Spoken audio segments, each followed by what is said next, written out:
Bonjour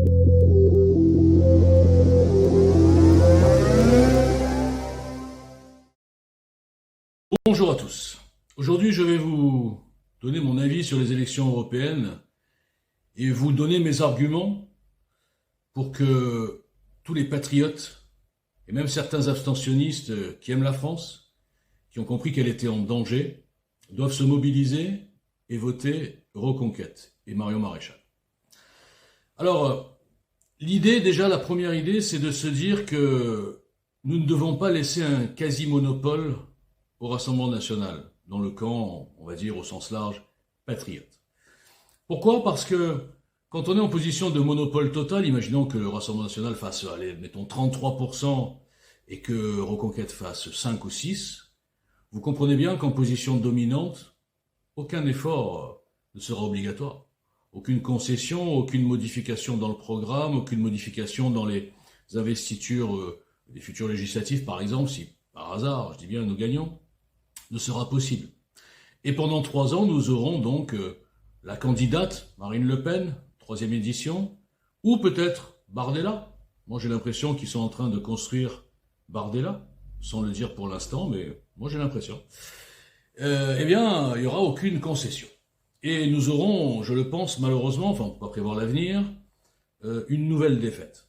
Parce que beaucoup de gens de Reconquête auront été frustrés, des électeurs je parle. Je pense que des abstentionnistes ne verront pas tellement de changement dans la proposition politique. C'est un peu ce que je critique depuis 2017, c'est-à-dire on est toujours dans des propositions qui sont pas révolutionnaires dans le bon sens du terme, puisque aucune ne touche la Ve République, le volet de la justice, qui sont fondamentaux, et bien sûr, une sortie de cette mafia européenne. Alors, Reconquête, c'est pas, comment dire, c'est les moins pires, j'ose le dire. Vous savez, moi je suis très critique. J'ai été le premier sur Twitter à parler d'Éric Zemmour comme un potentiel candidat, dans le cadre d'une équipe que j'appelais à l'époque EGL Trombi. Ce qui m'a valu bien sûr des cabales à l'époque de tous les gens qui étaient du RN, qui ne voyaient que par Marine Le Pen. J'expliquais déjà à l'époque, j'avais fait des face-cam qui m'ont valu vraiment beaucoup d'insultes et de cabales, en expliquant qu'il n'y aurait jamais d'union des droites. Et j'ai expliqué aussi que Marine Le Pen ne jouait absolument pas pour l'union, elle jouait sa partition en solitaire, et avait d'ailleurs méprisé l'initiative de Marion Maréchal Le Pen, qui était c'était quoi déjà, enfin une réunion de la droite, là je sais plus, j'ai oublié le nom. Elle avait méprisé. Du haut de son monopole, déjà, le c'est quoi ces amateurs, voilà. Donc, toute position monopolistique, que ce soit dans le commerce, dans tout, on le voit tous les jours, avec les mondialistes à l'œuvre, tourne quelque part quelque chose qui est négatif. Je ne parle pas de corruption en l'occurrence, mais enfin quelque chose qui est négatif. Donc il faut rééquilibrer les forces. Pour rééquilibrer les forces, il faut arriver, par exemple, moi ce que j'aimerais, c'est que le RN fasse par exemple 26 et Reconquête 12. Là, on peut commencer à discuter. Alors discuter de quoi ? Vous allez dire, mais qu'est-ce qu'il veut celui-là ? Ok, on va voter Reconquête si ça lui fait plaisir. Faites-moi plaisir. Parce que ça ne changera pas. Alors ceux qui parlent du vote utile, ils n'ont rien compris à l'histoire. Je vois déjà qu'il y a des articles qui sont faits pour manipuler les opinions, tout comme les sondages, qui disent oui, alors oui, c'est le vote utile, donc les gens vont voter Rassemblement national. C'est parfaitement idiot de parler de vote utile dans le cadre d'une élection européenne à un seul tour. Parfaitement idiot. Le vote utile, c'est le vote patriote, c'est le vote Reconquête plus Rassemblement national. Ce qui est important, c'est l'addition des deux scores. Que le Rassemblement national gagne cette élection avec 25% ou avec 32%, c'est égal, ça changera rien. Je vais même vous dire mieux, ça serait encore mieux que le Rassemblement national arrive deuxième mais avec 35%. Un peu de science-fiction. L'important, c'est le pourcentage, c'est le volume des gens qui ont compris qu'il fallait dégager d'urgence cette caste européo-mondialiste, socialo-progressiste, wokiste, immigrationniste, je respire, d'urgence. L'urgence, malheureusement, c'est pas avant 2027, sauf quelque chose, mais j'en parlerai pas. Donc, ça veut dire qu'il faut arriver à faire en sorte d'équilibrer et que l'addition de Reconquête plus Rassemblement national arrive aux alentours de 40, même un peu plus. Ensuite, nous aurons 3 ans, nous les citoyens. Quand vous vous serez décidés, je parle surtout tous ceux qui boycottent GL depuis des années, qui n'ont pas vu l'avant-gardisme de ce mouvement, qui n'ont pas compris l'objectif, mon objectif, qui était certainement pas d'être un politicien, d'être un candidat, d'être une starlette des réseaux, pas du tout, pas du tout. J'ai voulu vous donner l'arrogance citoyenne. J'ai voulu vous donner la force de faire pression dans vos partis. Je parle aussi ici des patriotes, même d'Asselineau quelque part, en tout cas au niveau de l'Union européenne. Je parle aussi de Dupont-Aignan. Je parle de ces partis qui sont finalement des petites boutiques qui jouent leur partition, et vous l'avez compris, aucun de ces chefs de parti ne veut vraiment faire une union. Quand vous avez compris ça, vous avez compris ce que je répète depuis des années, que si vous voulez une union qui puisse rassembler à la fois les patriotes, les souverainistes de gauche, et même quelques abstentionnistes, et là, la victoire serait assurée, eh bien, il faut que nous la construisions nous-mêmes, cette union. C'est-à-dire, nous, les citoyens patriotes, actifs, courageux, et pas simplement des moutons ou des militants d'un parti politique. Imaginez cette force citoyenne qui se lève, constituée de militants, qui peuvent être toujours bien sûr militants RN, militants Reconquête, militants des 4 ou 5 partis dont je viens de parler, hein, qui ont leur carte et tout, très bien, ok. Mais qui en parallèle se mettent dans une action citoyenne, qui en parallèle déterminent avec ces citoyens tous les axes. Parce qu'il y en a beaucoup des axes qui sont déjà traités par les partis politiques, ceux-là en l'occurrence, c'est bien, mais ces partis politiques oublient une seule chose, ou font semblant de l'oublier, moi je ne l'ai jamais oublié depuis 2017, c'est que dans l'état actuel de la Ve République, sans modification profonde des institutions, de la Constitution et de plein de choses, eh bien nous arriverions, comme la loi immigration récemment, comme annoncé d'ailleurs, à rien, un coup d'épée dans l'eau. Parce que tant que le Conseil constitutionnel décidera in fine sur des bases idéologiques, socialo-progressistes, tout ce que j'ai dit tout à l'heure, vous l'avez compris, ne serait-ce qu'au niveau de l'immigration, nous ne pourrons rien faire. Donc si nous revenons vers chacun nos partis, hein, bon, restant un petit peu au-dessus, ailleurs, hein, comme disait, je crois que c'est Michel Jaubert qui disait ça, je suis ailleurs. Moi, je suis ailleurs. C'est bien ça le problème, pour ça que personne ne me comprend. Et donc, si nous revenons chacun au sein de nos partis, en faisant une pression pour l'union, pour un groupe de travail transpartisan, et en ajoutant, par force, des axes, certains axes de JL, pas parce qu'ils s'appellent le JL, parce qu'ils sont juste logiques et qu'ils sont tous vérifiés en 7 ans. Et bien sûr, ça aussi, je peux le prouver. Eh bien, ces partis auront 2 solutions. Ces chefs de parti, ces petites équipes d'énarques, de Sciences Po, de grands intelligents, auront 2 solutions. Si nous faisons une pression avec de la visibilité, avec beaucoup de diffusion, de retweets sur les réseaux sociaux, partout, des gens qui prennent la parole, un petit peu dans mon style. Non, pas dans mon style, ça ne marche pas. Un petit peu plus cool. Eh bien, ces partis auront 2 solutions.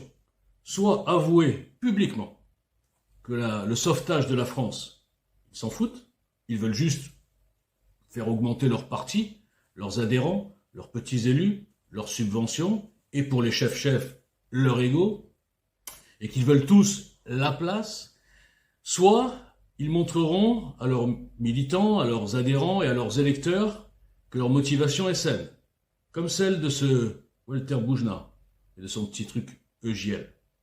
C'est-à-dire de tout faire pour sauver la France, même si on doit un petit peu rabaisser son caquet et rabaisser son ego pour la cause.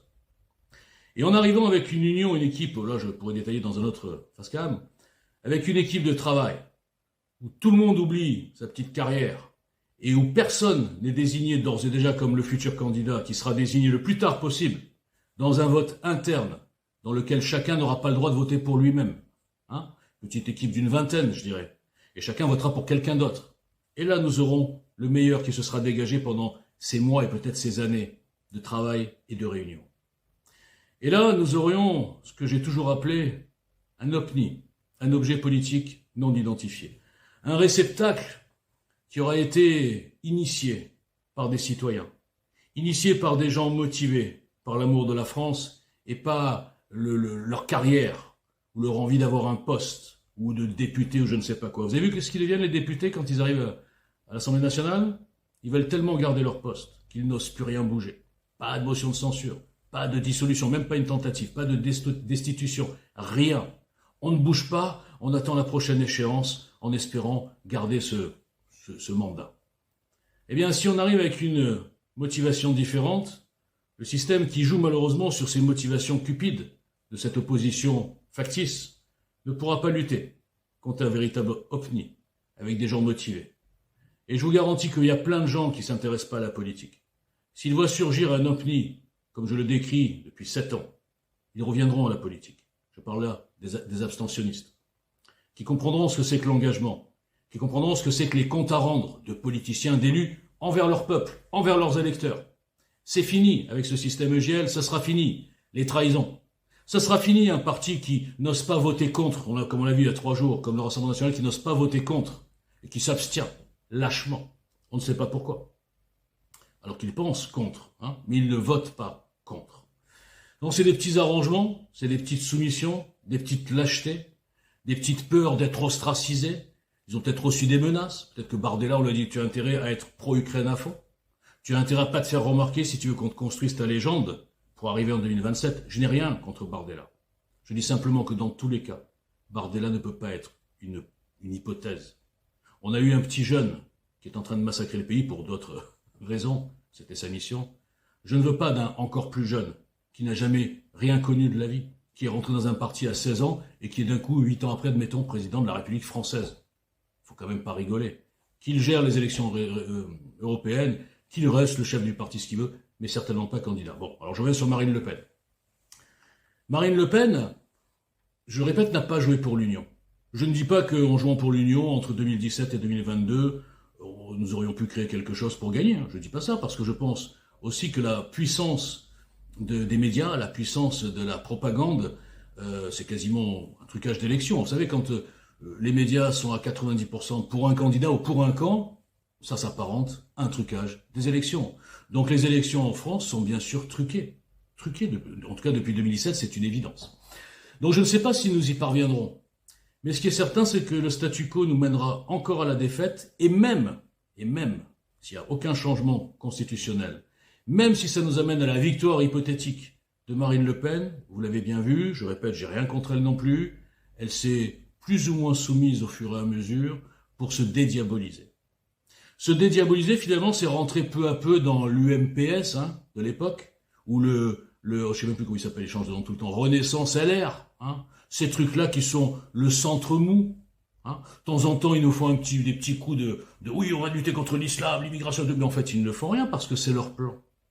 Ils nous prennent pour des abrutis, beaucoup d'entre vous le savent, mais malheureusement, beaucoup plus ne le savent pas. Ils n'ont toujours pas compris ce que j'appelle, moi, la pièce de théâtre. Donc, tout ça pour vous dire que le seul objectif, c'est de ne pas se laisser polluer par les faux sondages. Les sondages sont faux. D'accord ? Là, je vais vous mettre un petit tweet d'une députée RN qui postait un sondage où elle se vantait de la première place du RN, très bien, et elle a coupé la ligne où il y avait Reconquête. Comme si Reconquête était des ennemis du Rassemblement national. Vous imaginez comment ces gens gèrent à tel point leur boutique qu'ils se font de la concurrence entre patriotes. D'accord ? On en est là.